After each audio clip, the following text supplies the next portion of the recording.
I know I've been away for a little bit ever since before Christmas. I hadn't made a live stream, hadn't showed face on here. I thought that I would come on and share my thoughts and condolences to the families of the victims of that terrible tragedy that happened a few nights ago on New Year's Eve in Bourbon Street.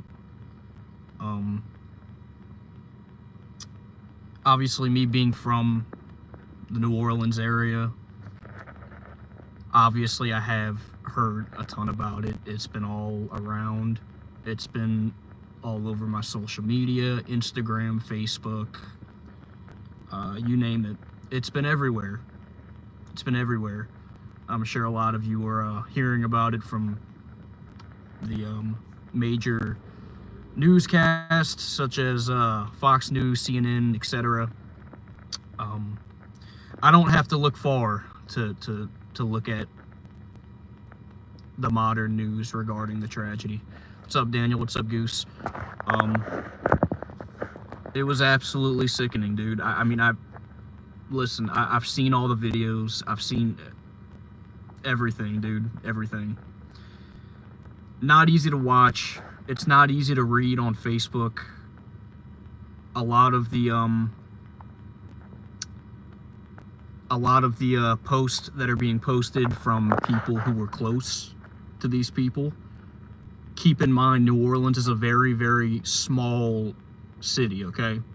It's not like Houston, it's not like New York or Los Angeles where you got, you know, hours worth of city. It's not like that. It's a very small city. It's very easy to get around. A lot of people know a lot of the same people. Unfortunately, I know a lot of people on Facebook and am friends with a lot of people on Facebook that knew some of the victims. In fact, I personally knew one of them. I went to school with one of them. I hung out with one of them. I don't want to say I was close with them, okay? I don't want to put, this is not about me. I'm not trying to make this about me. It's not. It's about the victims. It's about their families. It's about their healing and condolences to them. I just thought I'd just throw it out, considering New Orleans is such a small area. That I did actually go to school with one of the victims, and I actually worked with them as well. Very, very kind-hearted person. Got along with everybody. I mean, she was popular. She was popular, but she had such a good heart. Very, very kind to everybody. You know, it did not matter who you were, she talked to you. And we were actually really cool. I would say at one point we were a little close. I hadn't talked to her in a few years, but nonetheless, if I saw her somewhere in public, I could easily give her a hug or something. Hey, how you doing? You know, how you doing? It was extremely, extremely sad to read that she was one of the victims, though. She left behind a 5-year-old son, and I mean, I can't stop thinking about that little boy. Like, how is he gonna process this, you know? And, you know, what's next for him? It's just all these, you know, when you think deep about the context of this, it's hard to think about. It's hard to think about. And that goes for all the victims. That goes for all the victims.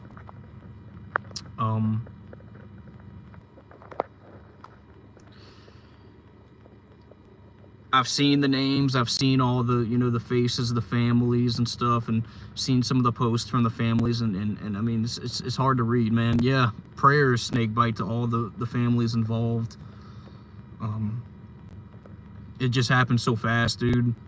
It happened so fast, bro. Like, Bourbon Street is a landmark where you're supposed to go and have fun, and you're supposed to be social and make memories on. And I get it, it was late at night, However, it's New Year's Eve.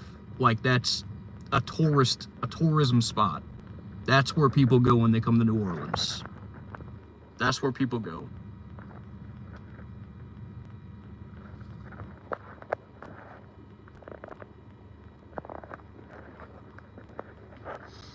And, you know, I mean, there's just so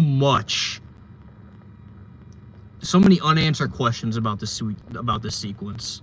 I mean, so many unanswered questions, man. I mean, number one, I do have to question why they weren't more prepared for safety protocols. I mean, why didn't you have the barricades up? I mean, maybe it would have still been damaged, but it wouldn't have been that much damage. It wouldn't have been as much. So I question that. I also question the guy. I don't even know his damn name. Shazmar Dijabal. I don't know this freaking dude's name, dude. And I don't care. He doesn't deserve the credibility. Wow, yeah. I hear. Damn, Snakebite. I hear you, man. I hear you, bro. I'm sorry to hear that, dude. I'm sure you're hearing all about it on the news and everything as well, dude. You're local. I'm sure you're hearing about it. Yeah, Jordan. Yeah, I'm sure you're hearing about it too, Jordan. There was a guy from Lafayette that was a victim.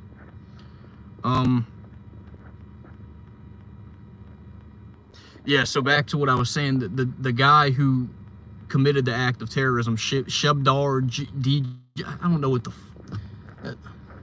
I'm gonna watch. I gotta watch what I say. Okay, I gotta watch what I say. I don't know how to pronounce the dude's name. I don't care how to pronounce the dude's name. But there was a video of him from like a few years ago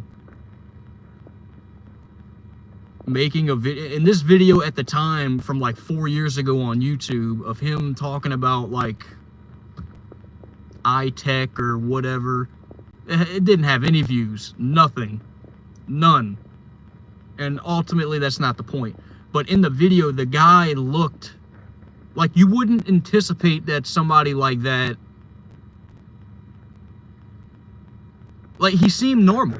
He seemed normal. That's the point I'm trying to make. Like, you wouldn't have been able to have a clue of what was going on in his head. Or if there was something going on in his head. I mean, you wouldn't have had a clue. Yeah, he was an Army vet of 10 years. Like, I mean, there's so many things just not adding up here. Like, I mean, I don't know what did something happen in the Army? Did something mess him up? Like, I mean, did he... There's also skepticism that he's a part of like radicalism or whatever. He had an ISIS flag on his truck. I mean, there's just so many unanswered questions, man. So many unanswered questions. But just watching all the videos that I watched, dude, it was hard to watch, bro. There was one where he was driving down Canal Street, and it looked like he was driving like a normal person. Like, you couldn't even prepare for this. You couldn't even prepare for this if you wanted to, because the guy, I mean, he played it like he was driving normally down Canal Street, and then once he got the Bourbon, it just went from 0 to 100, and then once he started, he just did not stop. He just did not stop. So yeah, condolences, prayers to the victims, man. I like I said, Facebook has just been, and it's not over. It's not over. I know people personally from school that have been affected by this, and that were very close with that individual that I talked to. And like I said, I'm not going to pretend like I was close with this person. I was not very close. I will say that I've partied with this person, ironically, on New Year's Eve, like 7 years ago. I worked with her. We went to school together. We were very cool. Like, we had never had a problem. We were always cool with each other. I've seen her out in public and gave her a hug. You know, hey, how you doing? You know, hey, how you been? And I'm sure that if I would have saw her again at some point, yeah, it'd be the same thing. Like, hey, how you been? Yeah, I'm glad you're doing good, you know? Like that. and it's just so sad that she's leaving behind a 5-year-old little boy. And I mean, I went on her Facebook page because I have her as a friend on Facebook, and I went and looked at pictures of her and her little boy, and I'm just thinking to myself, man, oh my goodness, I can't even imagine, bro.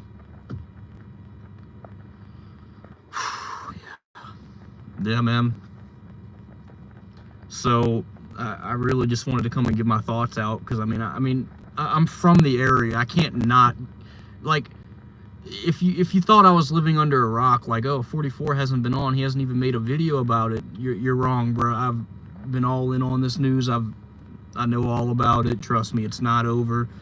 It's constantly being talked about everywhere you look. It's not even, I mean, it's crazy, man. Thank you, Jaguar. Thank you, Nelly. Yeah, Osmosis, yeah, you're right about that, dude. You're right about it, bro. I mean, it's easy for me to say that's why I don't go on Bourbon Street. Although, this particular situation could have happened anywhere in the United States. This wasn't like an act of, like, gun violence or, you know, gangs or anything like that. Like, the typical crime rate that you see out in New Orleans or any major city. This was an act of terrorism. I mean, this literally could have happened anywhere. Anywhere. Why'd he choose New Orleans? I don't know. They're trying to connect the other person that set the bomb in Las Vegas, and maybe they were the same person. It's possible. There were also bombs that were found on Bourbon Street as well, in the French Quarter, that were not set off, so they had to kind of like close down Bourbon Street and clear all that up. Yeah, Royal Rouse Cowboys, yeah, dude, yeah, bro, that's exactly what I'm talking about. I mean, I'm from here, dude. I mean, I've been hearing all about it.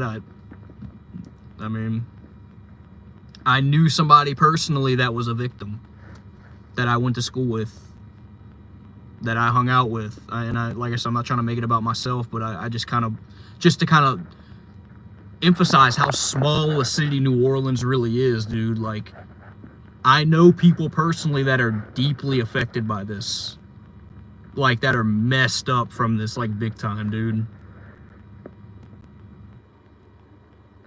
Dude, yeah, dude. Literally, bro. I mean, the Super Bowl's here, man. Okay, yeah, y'all can see my face. The Super Bowl's here. Bruh. What? Lie, bro. Like, stuff like this is gonna, I mean, in the future, I mean, this could definitely, you know, create a limitation to tourism, dude. Nobody's gonna want to come to New Orleans. And I get it. It's not necessarily a New Orleans thing. It's not like a crime-related, gun violence type of event, tragedy that happened. But, like, it's just the fact that this is, like, one of the hot spots that people come to New Orleans to go to Bourbon Street. That's the first place they go to. They go to Bourbon Street because they want to get drunk. They want to party. That's just the facts. I mean, it's definitely a target. It's definitely going to be a target. But like Osmosis said, this can happen anywhere in the United States. I mean, I know Osmosis is a Niners fan. I'm not sure where exactly he resides at, but I mean, California. I mean, you got a bunch of major cities over there. Bunch of them. Could happen in any of them.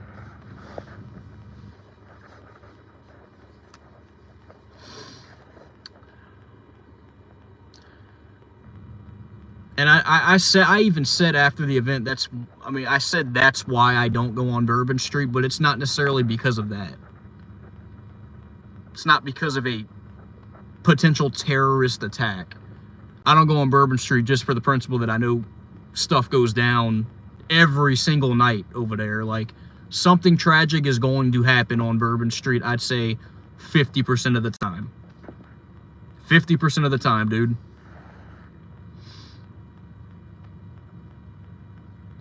Snake bite, and that's pretty ironic. I mean, not that ironic because there were a bunch of victims, but the girl that I knew that was a victim is actually from Houston, Texas. Not that that has anything to do with the guy, but I just thought I'd throw it out there. But yeah, Royal Cowboys. I mean, it is, dude. That's where you go. That's one of the first places people go. They go to Bourbon Street. And this is going to deeply hurt the tourism for New Orleans going forward. Like, I wonder how they're going to handle the Super Bowl. The Super Bowl is here in about a month and a half. How are they going to handle that? What is the NFL gonna do? I mean, I want to go to the NFL experience, and I know that's in the convention center. It's not in the French Quarter. It's on Tchoupitoulas in the convention center. But even so, dude, like, and I've always had this mindset. Every time you go to New Orleans, in the city, I'm about 5 minutes from the city. I'm not in the city. I'm in like the greater New Orleans area. More like a suburb, but a very close suburb. Like, I'm literally a interstate drive away. But even for me, like, I want to go to the NFL experience. I want to go like do that the day before, the Saturday before the Super Bowl. I'm sketched about that, dude. Like, every time you go into that city, bro, it's like almost like you're risking. Like, something bad can happen anywhere you go in that city.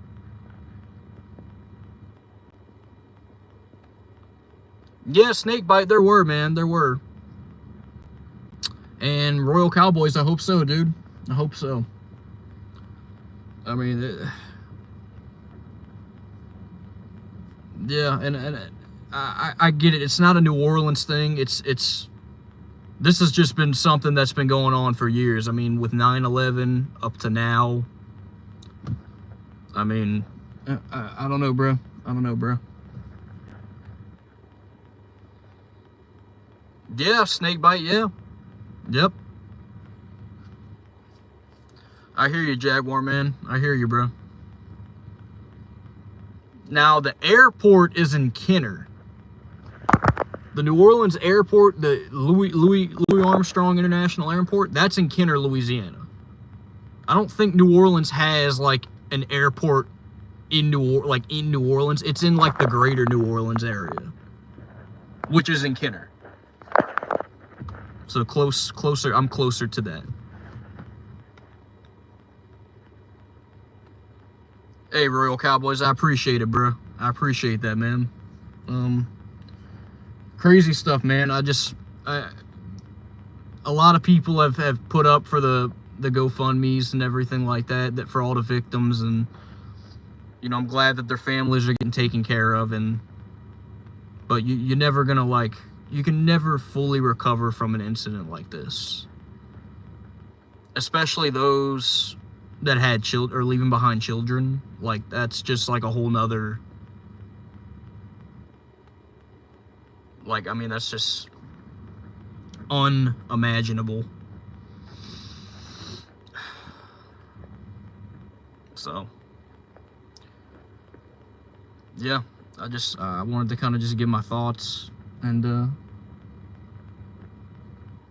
I mean, I know so many people that, yeah, I was out there 30 minutes before it happened, or I was there an hour before it happened. So yeah, but I'm safe though, you know.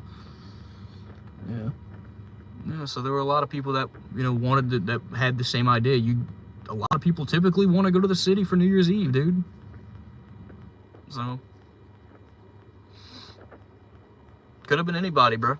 Could have been anybody. But, yeah, nonetheless, everybody stay safe. I'm going to go ahead and let you guys